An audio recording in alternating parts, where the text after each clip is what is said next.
Alright, welcome. Today, I'm going to go over just my in-game settings and my controller settings. Um, that's pretty much it. I mean, make it pretty straightforward. I'm a couple beers in already, so I feel like my cognitive gears are turning a little slower than normal, so forgive me if I sound room temperature IQ, because I am. Let's rapid fire the gameplay settings first. We'll go interact prompt style, compact, button hints off, crosshair damage feedback. I like it on X. Damage numbers, stacking. Don't don't do that. Don't do either of those. Stacking's where it's at. Enemy health bar, ping opacity, or sorry, enemy health bar enabled. Ping opacity faded, enemy highlight enabled. Obviously, those two are just to be able to see people more. Obituaries on, so you can see people in the kill feed. Minimap rotation, I like it off, because then north is up, south is down, etc. Weapon auto cycle on empty. I don't like the game doing things for me. Although I am on controller, so I have always sprint on. If you're on M&K, probably have that shit turned off. I'll toggle it, depending on whether or not I'm on M&K or roller. Auto run off, not a big fan. Jetpack, glide control, I like it on a hold. Just means you don't have to be spamming your button. Let's see. Mantle boost activation. I've seen a lot of people just kept it on jump. I'm a big fan of crouch, to be honest, because when you climb something, right? Like, Jesus Christ, my brain doesn't work now. When you climb something, right? You either have to spam jump, right? So if you're on like a really, let's see if I can find something. There we go. I don't like clicking the same button really fast, right? It's hard to kind of do it actually, but I don't like clicking the same button twice. And it feels a little bit more like when you're super gliding on M&K. Obviously, it's not the same by any means, but it just feels better for me to activate it with crouch, because then I'm hitting two separate buttons instead of one to climb and then hit it again to activate the mantle boost. Obviously, personal preference, but that's just how I like to do it. Let's see. Let's go down. Mantle boost UI. I kept it on minimal, honestly. At a certain point, you could definitely do hide prompt. Incoming damage, feedback. I keep it on 2D. Less visual clutter. Taking damage closest death box or crafting menu. If you don't have this off already, I mean, you must be new. You must be new here, because you never armor swapped before. Health and ammo pop-ups. I've got those on off. Same with the voice lines, also off. I just hated the flashing thing at the bottom of my screen saying heal. It's like, motherfucker, I know I have to heal.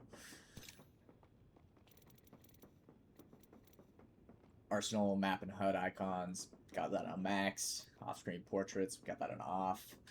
Pop-up on, because I get a little bit brain dead sometimes and forget when oh wait, what does this shit do? Terms. Yeah, on. On makes sense. We'll leave it at that. Streamer mode off, because then people can see who I am and they can teabag me when they kill me. Anonymous mode disabled. Oh wait, shit. I got those two mixed up. Streamer mode is when the people on your team and such, or actually I guess if you have it on all, it's everybody on your other team. But it's just if people have crazy names or whatever and you don't want to get banned streaming on Twitch. Anonymous mode, yeah, disabled. You should sharing disabled. I mean, I guess if you want, you can enable that. It doesn't really fucking matter. Performance display, because Lord knows we always have issues in the top right there. You see your FPS, your ping, and then of course every other ranked match you'll be seeing, you know, loss, etc. Because we have great servers. Communication filter, everybody. Tutorial system on. I'm gonna be real. I'd never play Bot Royale, but I guess if you just frequent Bot Royale, you could turn that off, but... Reticle, customize. I've got it on blue, because, you know, people are red, and if my reticle's red, it blends in. It's just a little harder to see. So I'm a big fan of having it on blue. Whatever color really works for you, though. Laser sight, doesn't really matter. Keep it default. Colorblind mode. Let's see. I used to have Trinopia.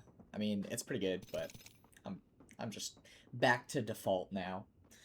Subtitles off. Subtitle size normal. Yeah. You see those. That's all bullshit anyways. I kind of... It's been a little while since I've played on M&K, I'll be real. And, these binds, I think, reset at some point. Yeah, they reset, so... With my mouse sensitivity, 1000 hertz, or sorry, 8000 hertz, 0.75. I want to say I'm on 1600 DPI. That's a decent amount for me, at least. Obviously, don't keep your mouse, like, especially if you're on roller, don't keep your mouse... Sorry, only if you're on roller. I guess keep your shit on the highest pulling rate possible, unless you have, like, you know, stuttering and such. But when I had my mouse on 8000 hertz, I would stutter while playing on controller. So I turn it down to just 1000 pulling rate while I'm playing on controller, and then I'll throw it back up to 8000 if I ever swap onto the clickety clacks. Just a little performance thing. Let's see. Okay, so my button layout is a little bit different than usual. It's nothing that crazy, to be honest. I used to be, I think it was... Yeah, I used to be button puncher before I had bottom buttons, but now I have 2 bottom buttons. And most of the controllers I buy, I just have paddles or buttons on them. And so got my crouch. Actually, I like toggle crouch. I know a lot of people like hold, and honestly, I would probably suggest hold. But at this point, I mean, I've built the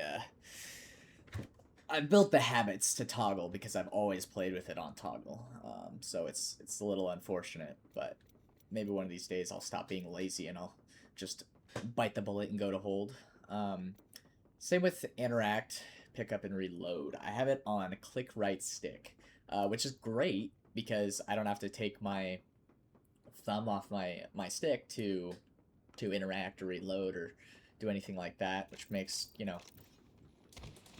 zipline jumps and stuff like that a little bit easier. But it is a little bit unfortunate, and I feel like I probably should have gone to maybe like a right bumper setup or something like that, because I noticed that my right thumb will get a bit fatigued after very long sessions. And so, since obviously I have interact, pick up, and reload on my right stick, I had to go melee on my circle. That's pretty much that. It's pretty fucking straightforward. Default, interact, reload, tap to use, and reload. You can play around with those, I suppose. It's all personal preference for the most part. No trigger dead zone. I have a semi-low cursor speed, but it's just what you get used to more than anything. Kind of play around with it. Feel what feels good. So I'm on 4.1, but it's not a true 4.1 because I'm using ALC per optics. So it's actually, if you go to per optics settings, you can copy these. These are pretty similar. I found that I copied them off some other guy, some console guy, at some point, and I played with him a little more from there, so I'm definitely not identical to his by any means anymore. But I never felt like 4.3 linear felt proper to me because, well, 4.3 linear for a while just felt like far too slow. And then same with like my 3x as well. Like my 3x or like range sights, they always felt insanely slow on 4.3 because you know they are. If you don't have per optics going, like it's gonna be slow as shit. Which means, I mean, yeah, you get like more aim assist and bullshit like that. But I like being able to make micro adjustments while I'm aiming, especially at range, because aim assist is doing marginal things for you at that point. So, since I like my range sense a little bit higher, obviously I did those per optic settings. My ALCs, which I leave off at all times, my per optic settings in my ALCs, I've got 3 for 1 times, 2 times I've got 2.9, 3 times I've got 2.8, 4 times I've got 2.8, 6 times I've got 2, 8 times I've got 2, 10 times I've got 2. Actually, let me bump that up a little bit. Sear passive. I rarely play Sear, so it's kind of useless. But you want to leave that on, then you want to back out. Which, by the way, this is not actually a 2.8. If you go back to these, it's, from what I understand, it's like essentially a multiplication factor. So 1x would be 1 times 3, right? So I basically have just a 4-3. Oh, jeez. I left my...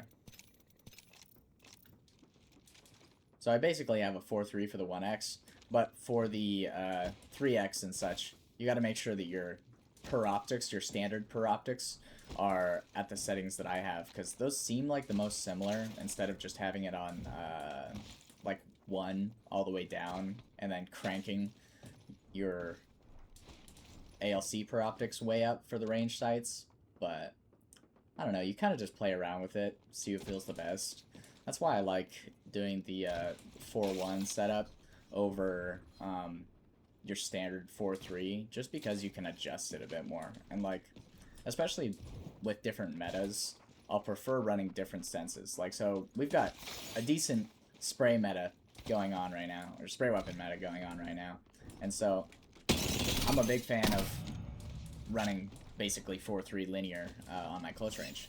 But while we were in, like, you know, Newcastle, Gibby, Lifeline, Rampart meta and stuff like that, back when the PK was absolutely insane and shotguns were just where it was at,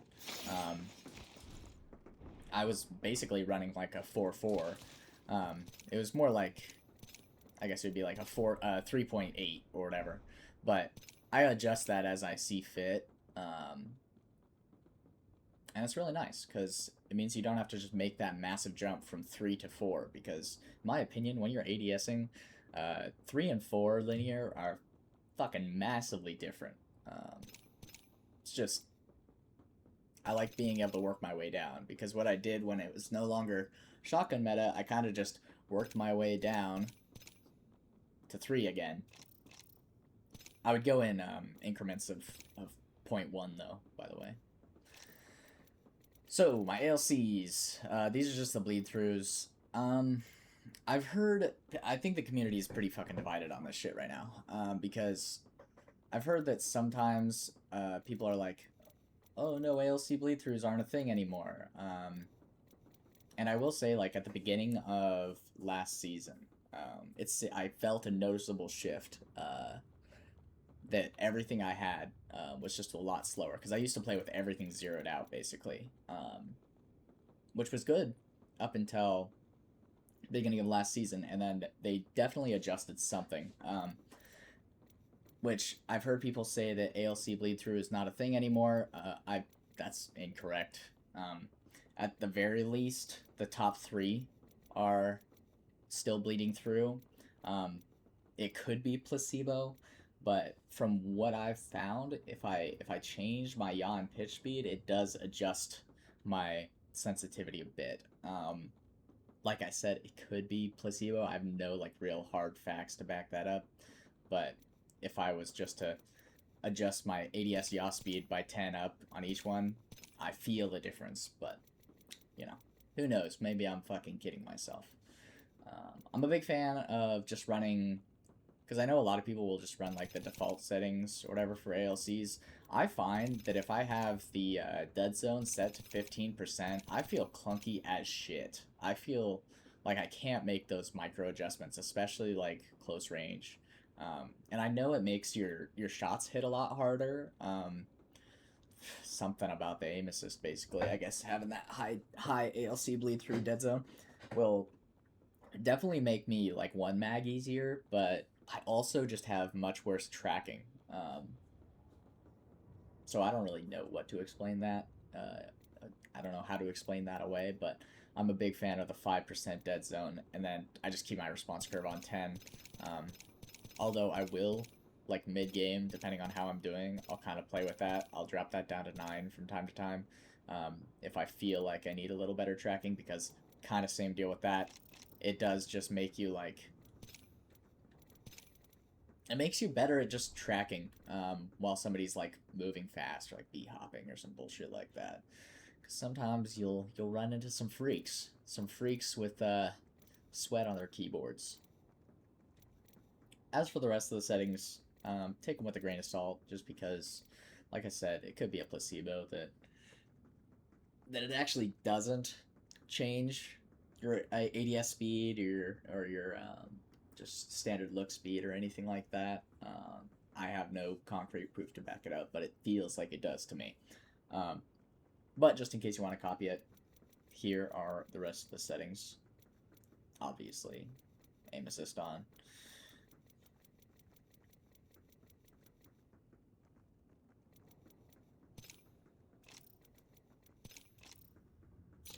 And that's about it. I mean, I'll run through my video settings real quick. They're pretty basic, though. I'm actually running...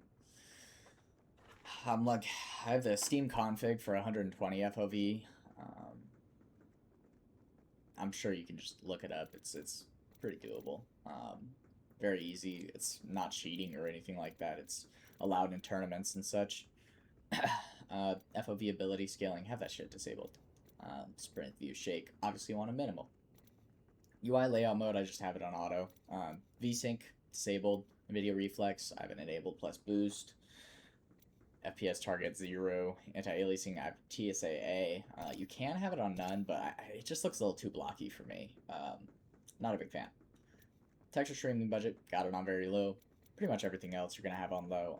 Model detail, I keep on high. I have a pretty decent PC. I've got a 4070 Super. I play on 1080p, as you can see. I mean, I hold a pretty consistent 240. Once in a while in dropship, I'll like drop down to 200, but by the time I'm near the ground, so like before I'm even on the ground, I'm easily back to 240 stable. More or less stable. I mean, give it probably about 10 FPS of range, but I'm able to not have to drop everything down to fucking 0. So I prefer to have my game looking as nice as possible with maintaining 240 FPS. Obviously, I don't run stretch res. I did for a little while. It was good. I'm not a big fan of like ranged shots, and you just can't see shit like far away once you're on stretched res. So I'll be getting a 1440p monitor here, and then I think I'll throw on some stretched res. I'll see how that does, and if I still dislike that, then I'll stay on native.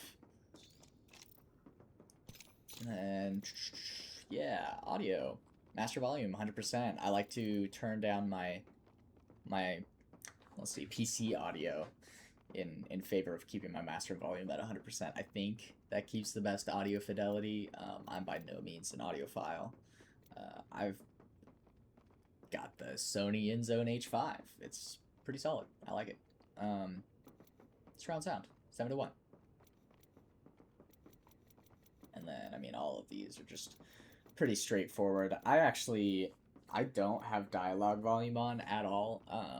I probably would recommend you have it on, because it'll call third parties and some other stuff like that that'll slip by. But I don't know. I rage turned it off one time because like I can't remember what mode it was. There was like a limited time mode that that your character would just be spamming voice lines, and I tweaked out, and I dropped it all down to 0. And now I kind of like, I hate listening to all the voice characters anyways, because like, I don't know. It's hard on my ears. I don't like it. I don't like it. But otherwise, I mean, that's pretty much it, man. There's really not a whole lot else on this shit. On this John. Yep. Native full screen. Easy. Easy. So, that is generally what I like to run. And it's a little different than your typical pro settings.